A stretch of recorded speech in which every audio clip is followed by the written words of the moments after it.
नमस्कार दोस्तों, आप पढ़ रहे हैं कक्षा 12वीं एनसीईआरटी इंग्लिश, जिसमें हम फ्लेमिंगो बुक का लेसन 6 पोएट्स एंड पैनकेक्स पढ़ रहे थे और इसके 13 इंपॉर्टेंट क्वेश्चन हम कर चुके थे। आगे हम 4 इंपॉर्टेंट क्वेश्चन और करने वाले हैं।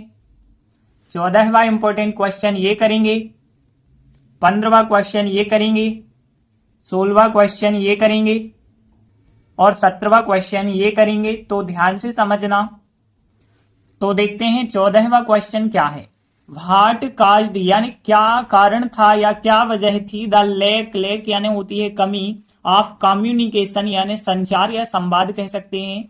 तो संचार की क्या कमी थी बिटवीन के बीच, इंग्लिशमैन और the people at Gemini studios यानी जेमिनी स्टूडियो के लोग और जो अंग्रेज था उन दोनों के बीच संवाद में कमी का क्या कारण था। तो ये रहा क्वेश्चन कि अंग्रेज और जेमिनी स्टूडियो के जो लोग थे उनके बीच सही से संचार नहीं हो पा रहा था, वे एक दूसरे की बात नहीं समझ पा रहे थे। तो इस कमी का कारण क्या था? तो देखिए, हमने आपको बताया था कि जेमिनी स्टूडियो के जो लोग थे ज्यादातर तमिल भाषा जानते थे, लेकिन जो अंग्रेज था अंग्रेजी में जो है संबोधित कर रहा था और एक अजीब जो है उच्चारण के साथ जो है बोल रहा था, जिस वजह से कोई उसे समझ नहीं पा रहा था कि वह क्या कह रहे हैं। तो यही उनमें संचार की कमी का कारण था। तो देखिए, आंसर बताया गया, जेमिनी स्टूडियो के जो अधिकांश लोग थे वो तमिल बोलने वाले थे, लेकिन जो अंग्रेज था एक अजीब लहजे में यानी एक अजीब उच्चारण के साथ जो है अंग्रेजी में उन्हें संबोधित कर रहा था। और यही वजह थी कि अंग्रेज और जेमिनी स्टूडियो के जो लोग थे उनके बीच संचार की कमी का कारण हो गया था। वे समझ नहीं सकते थे, जो वो कह रहा था वो समझ नहीं पा रहे थे। तो देखिए, अब हम इतनी लाइनों को ट्रांसलेट करेंगे। तो सबसे पहले हम देख लेते हैं कौन कौन से ऐसे वर्ड हैं जो कठिन हैं। तो ध्यान देना यहाँ पे। देखिए, जेमिनी स्टूडियो को तो जेमिनी स्टूडियो ही कहा जाता है। देखिए, अधिकांश को मोस्ट ऑफ कहते हैं, ध्यान रखना। तो मोस्ट ऑफ का मतलब होता है अधिकांश, और पीपल यानी लोग, तमिल को तमिल कहते हैं बोलने वाले। तो बोलने वालों को स्पीकर कहा जाता है। देखिए, यहाँ आपको पता होगा स्पीक क्रिया का मतलब होता है बोलना, लेकिन जो स्पीकर होता है वो बोलने वाला कहलाता है, तो स्पीकर्स कहेंगे। स्पीकर्स यानी बोलने वाले, और मोस्ट ऑफ का मतलब होता है अधिकांशतः। और फिर देखिए, अंग्रेज को इंग्लिशमैन कहा गया है। एक अजीब यानी स्ट्रेंज होता है, ध्यान रखना। तो स्ट्रेंज का मतलब होता है अजीब। और फिर लहजा यानी कि एक प्रकार से उच्चारण है, इसके लिए लिखा गया है एक्सेंट, ध्यान रखना। तो एक्सेंट यानी एक अजीब उच्चारण कर रहा था वो, तो स्ट्रेंज यानी अजीब हो गया और एक्सेंट यानी लहजा या उच्चारण हो गया। और एड्रेस करना यानी संबोधित करना होता है, ध्यान रखना। तो एड्रेस जो हम कहते हैं ना, पता को भी एड्रेस कहते हैं, लेकिन संबोधित करना होता है एड्रेस का क्रिया का फॉर्म। तो यहाँ पे एड्रेसिंग संबोधित कर रहा था, और फिर इन इंग्लिश में, और विथ मतलब के साथ, और फिर स्ट्रेंज और एक्सेंट यानी लहजा के लिए यहाँ पे लिखा गया है। और दिस यानी यही, और ये पूरी लाइन क्वेश्चन की लाइन से हम बनाएंगे। फिर आगे देखिए, वे समझ नहीं सकते थे। समझना अंडरस्टैंड होता ही, ये आपको पता होगा। और फिर क्या के लिए व्हाट कहते हैं, कह रहा था, कहना को से कहते हैं, से में आईएनजी लगाएंगे, सेइंग। तो देखिए, कोई ज्यादा वर्ड कठिन नहीं है। एक तो स्पीकर्स मिला, ये पहले से आपको पता होगा, बोलने वाले। और विचित्र या अजीब के लिए स्ट्रेंज कहते हैं, यहाँ पे ई और है, ध्यान रखना। तो स्ट्रेंज हो गया अजीब के लिए, और फिर एक्सेंट लहजे के लिए लिखा गया है। बाकी सभी मीनिंग तो सरल हैं। तो अब देखते हैं पहली लाइन, देखिए, अधिकांश लोग। अब यहाँ पे ध्यान देना, मोस्ट ऑफ का मतलब हमने बताया अधिकांश होता है, तो मोस्ट ऑफ पीपल मतलब अधिकांश लोग। और फिर कहाँ के, जेमिनी स्टूडियो के। तो देखिए, यहाँ पे ये लिखा गया है the people at Gemini studios, मतलब जेमिनी स्टूडियो के लोग।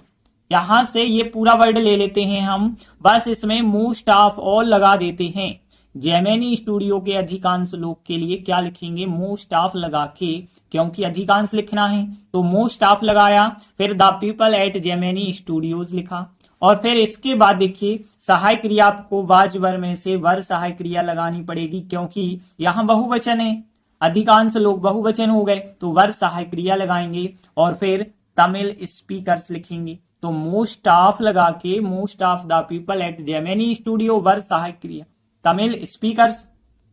और फिर आगे देखिए, अंग्रेज जो था, अंग्रेज को क्वेश्चन में कहा है इंग्लिशमैन, तो इंग्लिशमैन हम लिख देंगे इंग्लिशमैन, फिर देखिए कंटिन्यूअस टेंस है, संबोधित कर रहा था, तो फिर वाज सहायक क्रिया लगा के आईएनजी लगाएंगे, तो द इंग्लिशमैन वाज एड्रेसिंग, संबोधित कर रहा था, देम यानी उन्हें संबोधित कर रहा था, इन इंग्लिश अंग्रेजी में संबोधित कर रहा था, विथ यानी के साथ, और फिर एक अजीब लहजे के साथ, यानी कि एक के लिए ए आर्टिकल लिखेंगे और फिर स्ट्रेंज यानी अजीब और एक्सेंट यानी लहजा होता है, तो फिर स्ट्रेंज एक्सेंट हो जाएगा। तो द इंग्लिशमैन वाज सहायक क्रिया एड्रेसिंग, संबोधित कर रहा था, देम उन्हें, इन इंग्लिश अंग्रेजी में संबोधित कर रहा था, विथ के साथ, और फिर स्ट्रेंज एक्सेंट।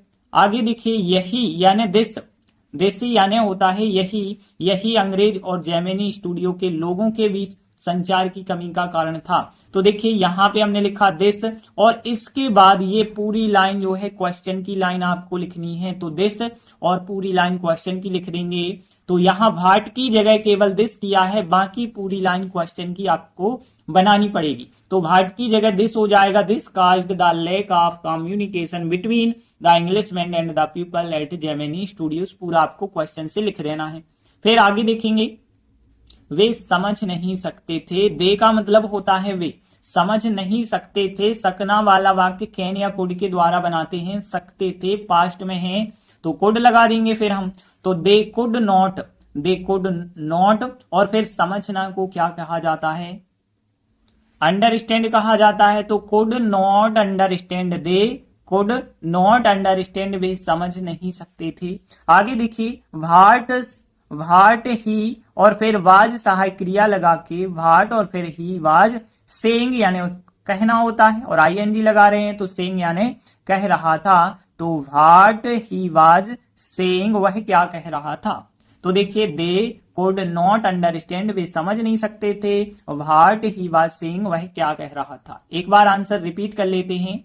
तो देखिए यहां मोस्ट ऑफ लगा के, मोस्ट ऑफ लगाया, फिर the people at Gemini studios were सहायक क्रिया, और फिर तमिल स्पीकर्स लिखा, फिर इंग्लिशमैन जो था, द इंग्लिशमैन वाज सहायक क्रिया एड्रेसिंग, संबोधित कर रहा था, देम उन्हें, इन इंग्लिश अंग्रेजी में संबोधित कर रहा था, विथ यानी के साथ, स्ट्रेंज एक्सेंट एक अजीब लहजे के साथ, और फिर दिस लगा के क्वेश्चन लिखा है, तो भाट की जगह this caused the lack of communication between the Englishman and the people at Gemini Studios, पूरा क्वेश्चन का लिख देना है। फिर आगे दे कुड नॉट अंडरस्टैंड, वे समझ नहीं सकते थे, they could not understand what he was saying, क्या वह कह रहा था। तो देखिए इस प्रकार से हमारा आंसर बन गया। ये आंसर बिल्कुल भी कठिन नहीं है, क्योंकि इसमें 3-4 वर्ड ही आए हैं जो कठिन है, बाकी सब तो सरल हैं, तो आसानी से आप ट्रांसलेट करके इसे सीख सकते। इसके बाद अगला क्वेश्चन 15वां देखेंगे, why is the Englishman's visit referred to as an unexplained mystery. देखिए मिस्ट्री का मतलब होता है रहस्य, और अनएक्सप्लेन्ड यानी कि अस्पष्ट नहीं, ये कह सकते हैं जो किसी की समझ ना आए, रेफर्ड टू करना यानी संदर्भित करना या बताना, और फिर यहाँ पे इंग्लिशमैन की, जो इंग्लिशमैन है वो अंग्रेज है, और विजिट यानी उसका आगमन या उसकी यात्रा कह सकते हैं। तो यहाँ पे इंग्लिशमैन का जो आगमन हुआ था वो एक रहस्य के रूप में बताया गया है। क्यों बताया गया है, तो देखिए क्वेश्चन क्या है कि अंग्रेज का जो आगमन था उस आगमन को एक अस्पष्ट रहस्य के रूप में क्यों बताया गया है। तो देखिए यहाँ पे जो इंग्लिशमैन था, जो अंग्रेज था, जब वो आता है तो कोई उसे पहचान नहीं पाता है कि ये कौन है। अंग्रेज जो था एक बहुत बड़ा कवि था और एक एडिटर भी था साथ में, लेकिन जब वो अंग्रेजी में अपना भाषण दे रहा था, संबोधित कर रहा था लोगों को, तो किसी को समझ ही नहीं आ रहा था। इस वजह से बताया गया कि अंग्रेज का जो आगमन था एक अस्पष्ट रहस्य था।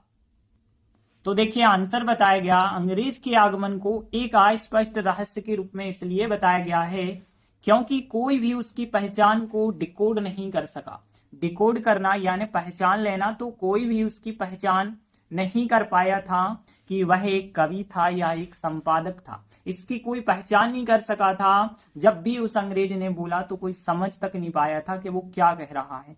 इस वजह से उसका आगमन एक रहस्य बना हुआ था। देखिए अब हम इन 3 लाइनों को ट्रांसलेट करेंगे बहुत आसान तरीके से, क्योंकि कठिन है ही नहीं मीनिंग। देखिए पहली लाइन हम क्वेश्चन से बनाने वाले हैं, दूसरी लाइन में हम देख लेते हैं कौन कौन से कठिन वर्ड हैं।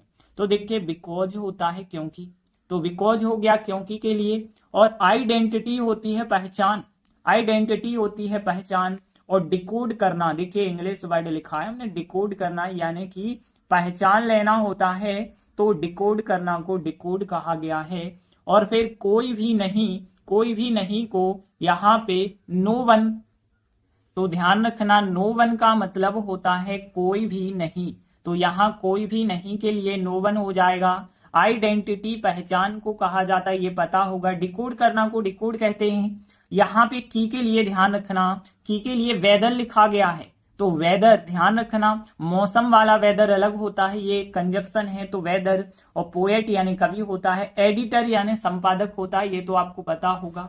जब अंग्रेज ने बोला, बोलना को स्पीक कहते हैं, लेकिन स्पीक का सेकंड फॉर्म क्या होता है, स्पोक होता है, ध्यान रखना। तो स्पीक का सेकंड फॉर्म स्पोक। और फिर यहाँ पे कोई भी नहीं, फिर आ गया, फिर नो वन लिखेंगे। अंडरस्टैंड यानी समझना होता है, और सकना यानी कैन का पास्ट फॉर्म कोड होता है। व्हाट यानी क्या, और ही यानी वह, सेइंग यानी कह रहा था। ये लाइन तो हमने पिछले में देख चुके हैं। तो अब देखेंगे कि कितनी कठिन वर्ड मिले हैं। एक तो नो वन मिला, कोई भी नहीं, वेदर की के लिए मिला, आइडेंटिटी पहचान के लिए, स्पोक यानी बोलना का सेकंड फॉर्म मिला। बाकी तो सभी वर्ड सरल हैं। तो देखते हैं फिर। देखिए पहली लाइन की बात कर रहे हैं तो पूरी की पूरी क्वेश्चन से आपको लिखनी है। कैसे, देखिए इज सहायक क्रिया को यहाँ पे विजिट के बाद रखना है, तो यहाँ पे यहां से यहां तक लिखेंगे। इज सहायक क्रिया यहां आ जाएगी, तो पहली लाइन क्या बनी फिर, the English man's visit is सहायक क्रिया referred to as an unexplained mystery. तो पूरी लाइन क्वेश्चन की हो गई, ये बन गई हमारी पहली लाइन। फिर देखिए बिकॉज, क्योंकि, बिकॉज मतलब होता है क्योंकि। नो वन यानी कोई भी नहीं, तो बिकॉज नो वन कोई भी नहीं। फिर कुड, कुड यानी सकना के लिए, क्योंकि पास्ट टेंस में लिखा गया है सका, तो कुड। और फिर डिकोड करना को डिकोड कहेंगे। देखिए नहीं को लिख चुके हैं आप, कोई भी नहीं को नो वन कर दिया, तो अलग से नहीं को लिखना जरूरी नहीं होगा। और फिर उसकी पहचान को यानी हिज आइडेंटिटी यानी उसकी पहचान को।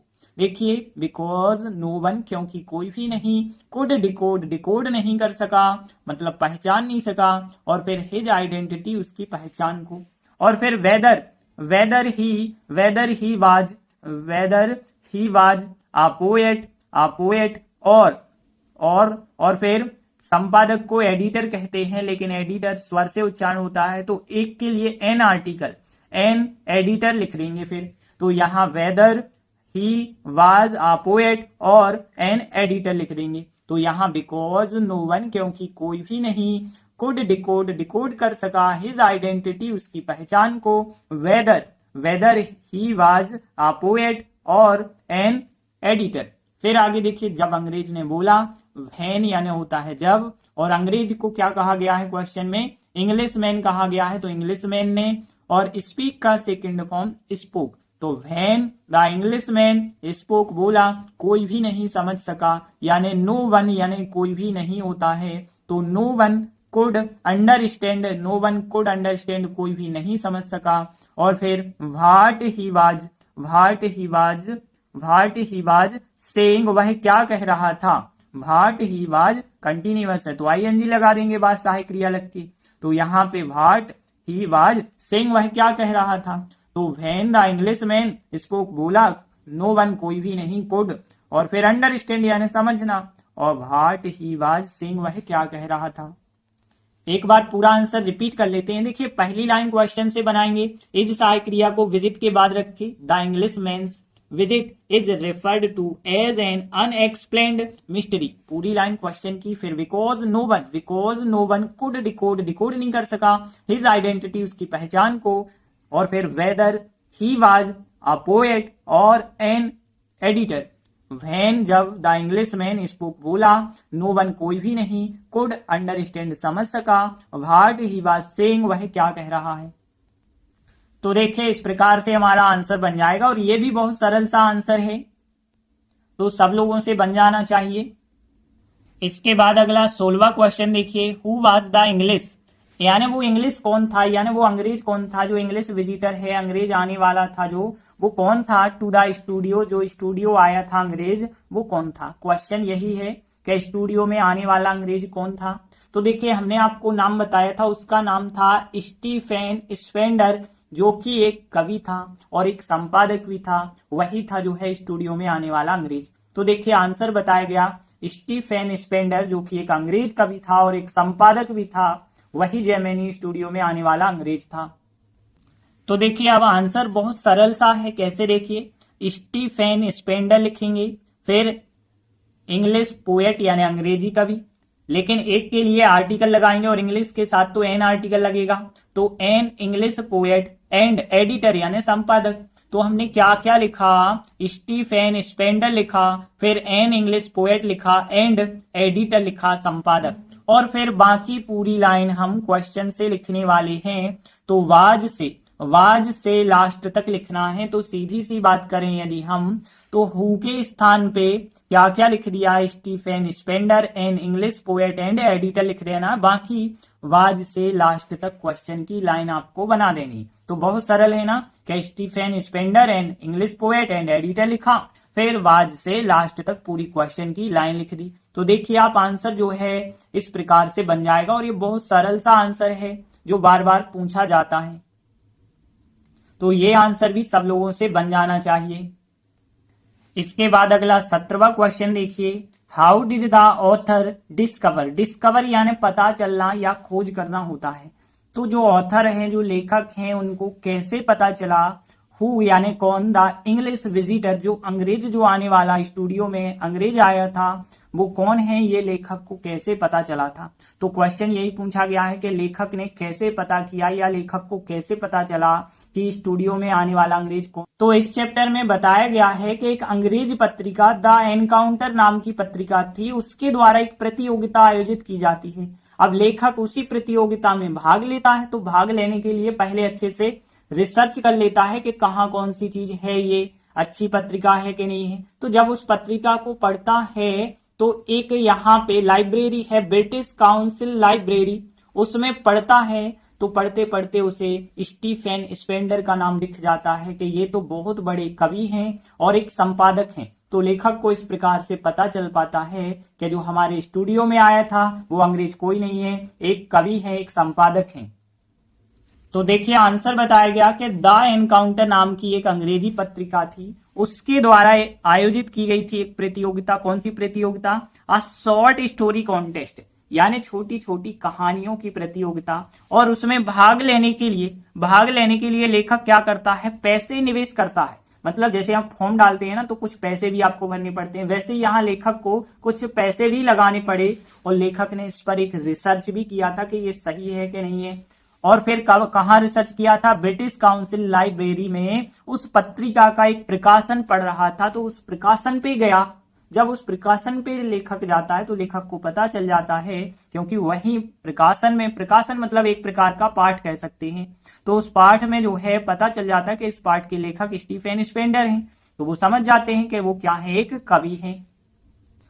तो देखिए ज्यादा बड़ा आंसर नहीं है, बस 4-5 लाइनें हैं, आराम से आप ट्रांसलेट कर पाएंगे। तो सबसे पहले हम इनके मीनिंग देख लेते हैं कौन कौन से कठिन हैं। तो देखिए सबसे पहले आयोजित, ऑर्गेनाइज्ड होता ही आपको पता होगा, और इन्वेस्ट करना यानी कि निवेश करना, इन्वेस्टिंग हो जाएगा, और बिफोर यानी से पहले या के पहले हो जाएगा, और मनी का मतलब होता है पैसे। पार्टिसिपेटिंग यानी भाग लेने की बात होती है, पार्टिसिपेटिंग होता है।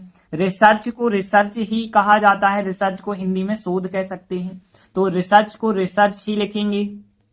बस यहाँ पे एक वर्ड याद रखना, पत्रिका के लिए है पीरियोडिकल, तो ध्यान रखेंगे पीरियोडिकल का मतलब होता है पत्रिका। और यहाँ प्रकाशन, देखिए प्रकाशन या मुद्दा ये होता है इशू यानी होता है मुद्दा या प्रकाशन होता है। और व्हाइल गोइंग यानी जाते समय, ध्यान रखना, तो व्हाइल गोइंग का मतलब होता है जाते समय, तो व्हाइल गोइंग, और यहाँ पर के लिए लिखा गया है थ्रो, तो यहाँ व्हाइल गोइंग थ्रो का मतलब है कि उस पर जाते समय के लिए व्हाइल गोइंग थ्रो लिखा गया है। पत्रिका को हमने बता दिया पीरियोडिकल होता है, और इशू यानी मुद्दा होता है, लाइब्रेरी को लाइब्रेरी कहते हैं। बाकी सभी वर्ड सरल हैं। और यहाँ पे ऑर्गेनाइज्ड यानी होता है आयोजित, और short story contest English word लिखा है, इनका मतलब मैं पार्टिसिपेटिंग यानी भाग लेना होता है, फॉर यानी के लिए, तो फॉर पार्टिसिपेटिंग यानी भाग लेने के लिए। मनी यानी पैसे, इन्वेस्टिंग यानी निवेश करना होता है, बिफोर यानी के पहले या से पहले होता है। तो देखेंगे फिर पहली लाइन की बात करें तो पहली लाइन क्या है, द एनकाउंटर नाम की जो एक अंग्रेजी पत्रिका थी उसके द्वारा आयोजित एक शॉर्ट स्टोरी कॉन्टेस्ट में भाग लेने के लिए पैसे निवेश करने से पहले लेखक क्या करता है, रिसर्च करता है। तो देखिए पहली लाइन कोई टेंस में नहीं है, इसे कैसे बनाना है ध्यान देना। बिफोर इन्वेस्टिंग मनी यानी कि पैसे लगाने से पहले, बिफोर इन्वेस्टिंग मनी यानी पैसे लगाने से पहले। और कहां पैसे लगा रहे हैं, फॉर पार्टिसिपेटिंग यानी भाग लेने के लिए, फॉर पार्टिसिपेटिंग इन यानी में आ शॉर्ट स्टोरी कॉन्टेस्ट लिखेंगे, और जो कि ऑर्गेनाइज्ड है, आयोजित की गई है वाई के द्वारा आयोजित की गई है। और फिर एक अंग्रेजी पत्रिका यानी एन इंग्लिश पीरियोडिकल, और जिसका नाम क्या है, द एनकाउंटर। तो देखिए पहली लाइन बहुत सरल है, बस अच्छे से जमाना आना चाहिए। Before investing money for participating in a short story contest organised by an English periodical the Encounter. और फिर इसके बाद देखेंगे लेखक ने इस पर एक रिसर्च किया, तो लेखक को द ऑथर कहा जाता है। द ऑथर लेखक ने किया यानी करना होता है, करना को डू कहते हैं, लेकिन डू का सेकंड फॉर्म होता है डिड, क्योंकि ये है वाक्य पास्ट सिंपल में। तो द ऑथर लेखक ने डिड यानी किया, और क्या किया, एक रिसर्च लिख देंगे, रिसर्च। और ऑन यानी होता है पर, ऑन इट यानी इस पर किया। तो यहाँ द ऑथर लेखक ने डिड किया, और फिर रिसर्च किया, ऑन इट यानी इस पर यानी जो अंग्रेजी पत्रिका है उस पर रिसर्च किया है। आगे देखेंगे कि ब्रिटिश काउंसिल लाइब्रेरी में जो है उस पत्रिका का एक प्रकाशन पर जा रहे हैं लेखक, तभी उन्हें पता चल जाता है। तो देखिए इन यानी होता है मैं, इन द ब्रिटिश काउंसिल लाइब्रेरी यानी इस नाम की एक लाइब्रेरी होगी, पुस्तकालय होगा, तो इन लगा के लिखेंगे, तो इन और फिर द ब्रिटिश काउंसिल लाइब्रेरी ये पूरा लिखेंगे। फिर इसके बाद लिखेंगे हम कि यहाँ पे जो हमने वर्ड बताया था व्हाइल गोइंग थ्रू, यानी कि उस पर जाते समय, व्हाइल गोइंग थ्रू लिखेंगे। और फिर इसके बाद और प्रकाशन के लिए हमने बताया था इशू, तो एन इशू एक प्रकाशन, एन इशू ऑफ यानी का, और फिर उस पत्रिका को, दैट पीरियोडिकल यानी उस पत्रिका की बात हो रही है। तो इन द ब्रिटिश काउंसिल लाइब्रेरी में व्हाइल गोइंग थ्रू उस पर जाते समय, एन इशू एक प्रकाशन, ऑफ दैट पीरियोडिकल। फिर आगे देखिए क्वेश्चन की लाइन है पूरी, तो कैसे जमानी है, लेकिन ध्यान देना द ऑथर लेखक को पता चला के लिए यहाँ डिस्कवर है, सेकंड फॉर्म लिखेंगे, डिस्कवर्ड ईडी जोड़ के, दैट मतलब की हो जाएगा। फिर इसके बाद देखिए स्टूडियो में आने वाला अंग्रेज, क्या लिखा गया है, देखिए the English visitor to the studios लिखा गया है। और फिर वाज सहायक क्रिया लगा के क्या लिख देंगे, द पोएट कवि, और कौन है वो, स्टीफेन स्पेंडर हैं। तो यहाँ पे सबसे पहले हमने लिखा द ऑथर लेखक को डिस्कवर्ड यानी पता चला, क्वेश्चन से ये वर्ड ले लिया, दैट मतलब की, फिर स्टूडियो में आने वाला अंग्रेज यानी कि the English visitor to the studios, फिर वाज सहायक क्रिया भी क्वेश्चन में मिल चुकी है, और फिर लिखा है द पोएट स्टीफेन स्पेंडर लिखा। तो बहुत सरल सा आंसर बन गया। एक बार पूरा आंसर रिपीट कर लेते हैं, before investing money for participating in a short story contest organised by an English periodical the Encounter, the author लेखक ने डिड किया और रिसर्च किया, ऑन इट इस पर किया, और फिर in the British council library में while going through an issue of that periodical the author लेखक को डिस्कवर्ड पता चला, दैट की स्टूडियो में आने वाला अंग्रेज यानी कि the English visitor to the studios, फिर वाज सहायक क्रिया द पोएट स्टीफेन स्पेंडर। तो देखिए इस प्रकार से हमारा आंसर बन जाएगा, और ये आंसर भी ज्यादा कठिन नहीं है, बस एक दो बार आप प्रैक्टिस करेंगे तो आराम से बन जाएगा। तो आज हमने 4 इंपॉर्टेंट क्वेश्चन देखे, बाकी 3 और क्वेश्चन बचे हुए हैं जो कि हम आगे के वीडियो में पढ़ेंगे। तब तक के लिए धन्यवाद।